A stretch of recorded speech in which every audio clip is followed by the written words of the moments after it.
There is something pretty strange about Haiti and the Dominican Republic. These two countries share the same island, yet today they seem like two completely different worlds. The Dominican Republic has a fast-growing economy, famous resorts, and millions of international tourists every year. Meanwhile, just across the border, Haiti is struggling with poverty, political instability, and gang violence. But what many people don't realize is that the Dominican Republic was once very poor too. It also experienced instability, foreign occupation, and decades under a dictatorship.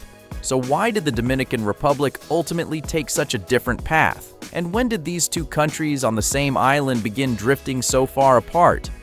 In this video, let's join J30 World Discovery and find out, how did the Dominican Republic escape Haiti's fate?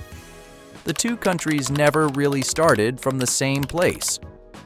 To understand why Haiti and the Dominican Republic are so different today, there is one thing we need to make clear first. Even though they share the same island, these two countries never really had the same starting point. The western part of the island was once Saint-Domingue, a French colony and one of the most profitable colonies in the world thanks to sugar and coffee. But that wealth was built on slave labor. Meanwhile, the eastern part, controlled by Spain, had a much smaller population and a far smaller economy. By 1804, after a revolution that lasted for years, Haiti defeated Napoleon's army and gained independence. Haiti became the first independent black republic of the modern era and a powerful symbol of the struggle against slavery. But there is a rather sad irony here. Haiti gained its freedom about 40 years before the Dominican Republic, yet that advantage hardly translated into an economic advantage. In 1825, France recognized Haiti's independence on the condition that the country pay an initial indemnity of up to 150 million francs to former French slave owners and plantation owners. Haiti didn't have enough money, so it had to borrow money to pay it. A country founded by people who had once been enslaved was forced to devote its resources to compensating the people who had once owned them. Of course, it would not be accurate to blame all of Haiti's poverty today on this payment, but it shows just how difficult the circumstances were when Haiti began the process of building its nation. And before we continue, don't forget to subscribe to the channel. The Dominican Republic was once very poor too. If we go back to the middle of the 20th century, very few people would probably have confidently predicted that the Dominican Republic would eventually become the more successful side.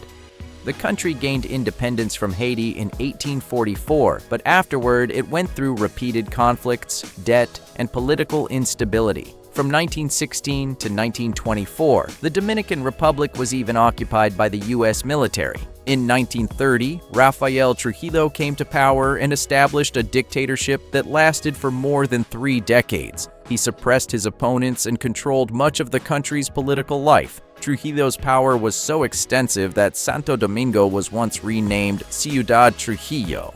After Trujillo was assassinated in 1961, the country did not immediately become stable. The Dominican Republic continued to experience coups, civil war, and in 1965, the U.S. military intervened again. But this was also when the story began to change. Over the following decades, the Dominican Republic gradually created a political environment with greater continuity.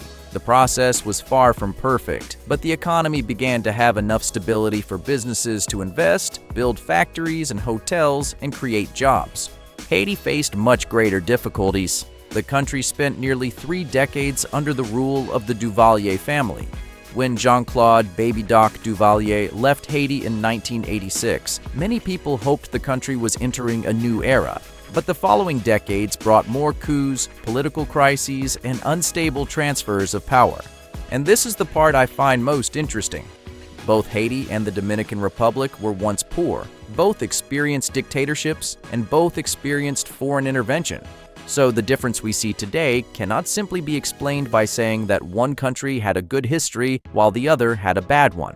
What matters more is what the two countries did in the decades that followed. The Dominican Republic began escaping the vicious cycle. There is one statistic that shows this transformation quite clearly. In 1990, the Dominican Republic's GDP per capita was only around $989. By 2000, that number had risen to around $2,832, and by 2024, it had surpassed $10,800. GDP per capita does not mean that the average Dominican actually receives that amount of money every year, but it does show the scale of the economy's transformation. The World Bank has even stated that the Dominican Republic's economic growth over roughly the past 2 decades has significantly outpaced the regional average, while nearly 3 million people have escaped poverty. So what did they do? One important factor is that the Dominican Republic no longer depends too heavily on a single source of income. Tourism expanded, free trade zones grew, export manufacturing increased, more foreign investment arrived, and Dominicans living abroad also sent enormous amounts of money back home. In 2024 alone, remittances were equivalent to around 9% of the Dominican Republic's GDP. These sources of money do not make a country rich overnight, but when they continue for decades, the cumulative effect becomes enormous. And perhaps nowhere demonstrates this more clearly than Punta Cana. Punta Cana shows how success can create more success. Today, Punta Cana is almost synonymous with tourism in the Dominican Republic. Resorts line the coast, planes from the United States and Canada constantly land there, and millions of tourists visit the area.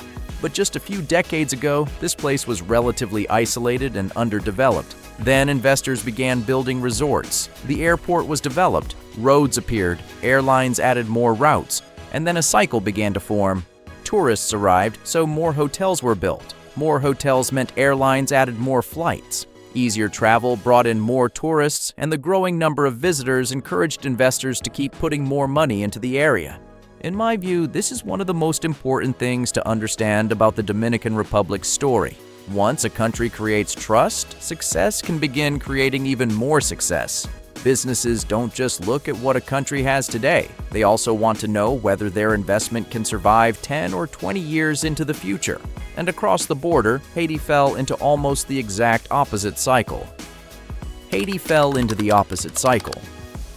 Imagine that you want to build a $50 million hotel. You need roads, electricity, water, workers, an airport, security, and a legal system reliable enough to operate within. Most importantly, you need to believe that tourists will still be able to safely reach your hotel for many years to come.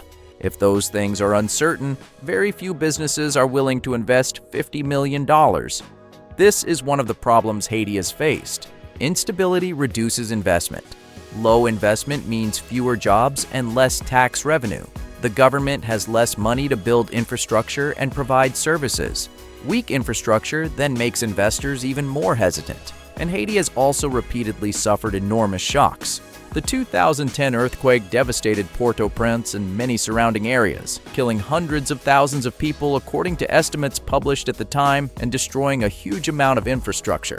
Then came hurricanes, disease outbreaks, economic crises, and political instability. In 2021, President Jovenel Moïse was assassinated inside his own home. In the years that followed, armed gangs increasingly expanded their control. By mid-2025, the United Nations said organized criminal groups controlled around 90% of the capital, Port-au-Prince. Now put yourself in the position of a foreign investor. Even if Haiti has beautiful beaches, a young workforce, and is located very close to the US market, would you be willing to invest tens of millions of dollars in a resort or factory? This is where the gap between the two countries starts to become easier to understand.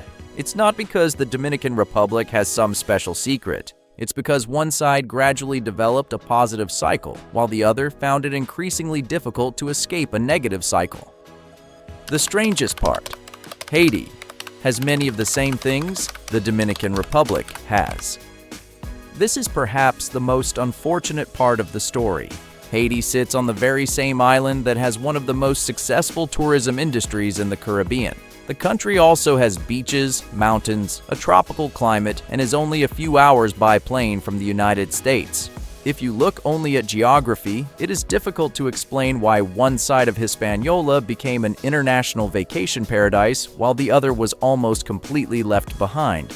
But tourism requires more than just a beautiful beach. You need airports, roads, electricity, hotels, security, and perhaps most importantly, trust.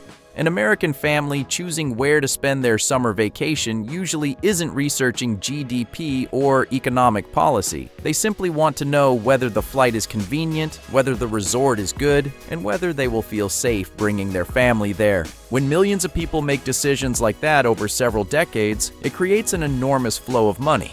Money creates jobs, jobs create income, and businesses continue to invest. As a result, the gap continues to grow.